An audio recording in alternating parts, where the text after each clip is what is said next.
el to. Abans hi parlàvem via telefònica. Ella està a Sabadell, és on havia de votar Carme Forcadell, per tant la segona autoritat del país, la presidenta del Parlament, que no ha pogut fer-ho.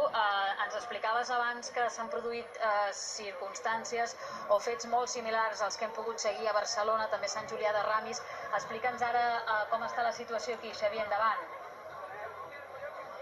La situació ara és que fa una estoneta aquest col·legi situat a l'Escola Nostra Llar de Sabadell ha obert les portes i la gent està votant. Sí que és cert que el sistema informàtic no funciona, ha caigut, i de moment el que estan fent és anotar els carnets d'identitat de la gent que ve aquí a votar i diu que després, un cop tinguin aquests papers, doncs ja els validaran amb el sistema informàtic. L'escola, el col·legi electoral ha obert després de que a les 9 del matí, abans de que comencés les votacions, la policia, els antidisturbis de la Policia Nacional l'han tancat per la força, amb una actuació bastant violenta de la policia antidisturbis, que han retirat per la força la gent que estava asseguda a la porta fent resistència passiva.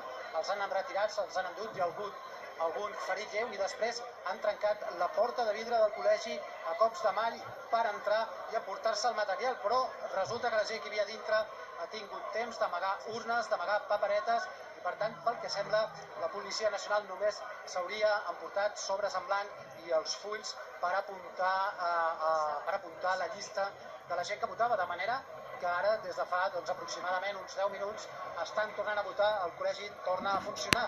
Carme Forcadell no ha vingut aquí i, pel que sembla, ha anat a una altra escola, hauria votat ja o estaria a punt de fer-ho en una altra escola d'aquí de Sabadell.